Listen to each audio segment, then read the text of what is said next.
Bonjour, dans cette courte vidéo, je veux voir avec toi comment on va utiliser la formule quadratique. En fait, la formule quadratique, elle sert à déterminer les solutions d'une équation du deuxième degré. Donc, à chaque fois que tu seras en présence d'une équation qui contient des x et des x carrés, tu te souviens que d'abord, on te demande toujours de transformer ton équation de façon à obtenir un polynôme égal à 0. Jusqu'à maintenant, je t'encourageais à factoriser ton polynôme. Mais dans une situation où le polynôme ne sera pas factorisable ou dans toutes les situations, tu vas pouvoir maintenant utiliser cette formule-là, qui est la formule quadratique, ou dans notre jargon, la formule de la grosse Bertha. Donc, je vais t'expliquer comment on va utiliser cette formule-là. D'abord, si j'ai une fonction comme celle-ci et je souhaite aller chercher les valeurs de x pour lesquelles mon équation est égale à 0. Donc ici, on va se retrouver avec une équation du deuxième degré et mon équation va déjà être égale à 0. Donc, je peux appliquer directement ma formule. La première étape va consister à déterminer la valeur de chacun de tes paramètres, soit le paramètre A. Le paramètre A, c'est toujours le coefficient du x carré. Ce n'est pas nécessairement le premier terme, mais c'est le coefficient du x carré. Donc, dans notre situation ici, le paramètre A vaut 2. Ensuite, le paramètre B, c'est toujours le coefficient du terme en x. Donc, ici, le paramètre B aura comme valeur moins 4. Et finalement, le paramètre C, c'est la constante. Donc ici, la constante est de moins 16. Je vais faire une simple petite vérification parce qu'en ayant écrit par-dessus, oui, c'est bien moins 16. Donc, lorsque j'ai chacun de mes paramètres, maintenant, j'écris ma formule et je remplace la valeur de chacun de mes paramètres. Donc, dans ma situation ici, la formule, elle se lit comme suit. Donc, x1 et x2. Donc, initialement, je fais un seul calcul. Ça va être moins la valeur du paramètre B. Une fois, on va faire plus, une fois, on va faire moins. De la racine carrée du résultat. Le terme sous la racine, on appelle ça le déterminant. Donc, la valeur de B au carré, moins 4 fois le A fois le C. Et le tout, on le divise par 2A. Donc, à l'étape 2, ce qu'on veut, c'est de remplacer le paramètre A, B et C par les valeurs qu'on a déterminées précédemment. Donc, allons-y.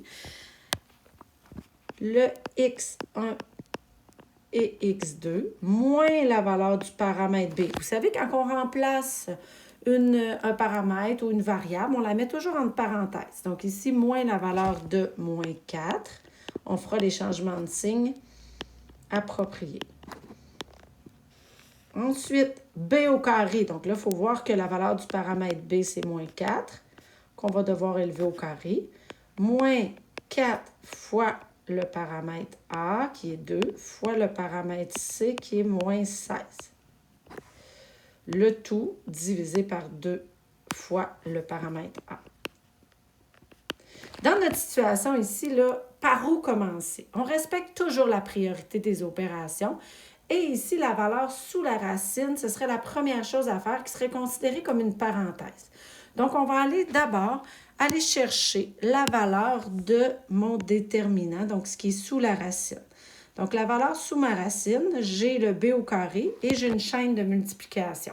Donc, ici, souvent, je vais dire aux élèves, tu peux t'installer juste à côté puis faire la valeur au carré. Donc, moins 4 au carré, ça me donne, excusez, un petit détail, je vais prendre mon crayon. Ça me donne moins 4 fois moins 4 qui va me donner 16. Ensuite, je fais ma chaîne multiplicative. Moins 4 fois 2, moins 8.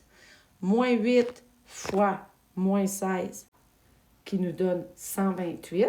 Mais là, le résultat est positif. Ça veut dire que mes deux éléments ici, je vais les additionner.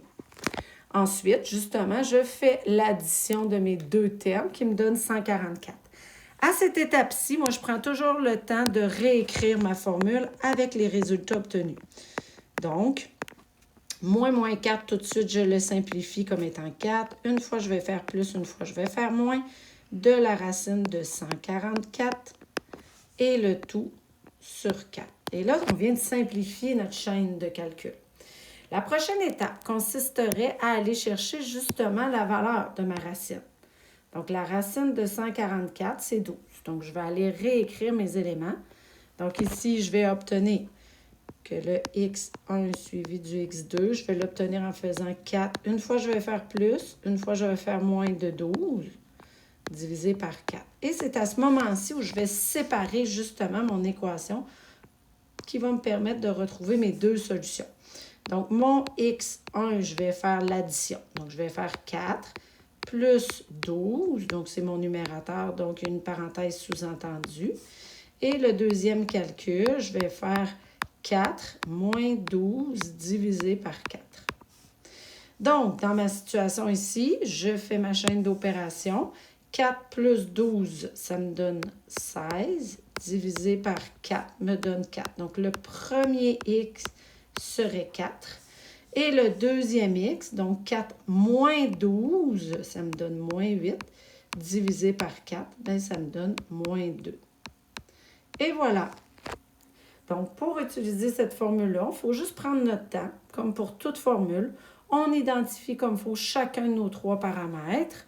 Lorsqu'on a identifié chacun de nos 3 paramètres, on vient remettre le tout dans la formule et on respecte la priorité des opérations. Et on va pouvoir trouver à tout coup les deux valeurs de x pour lesquelles mon équation du deuxième degré sera valide.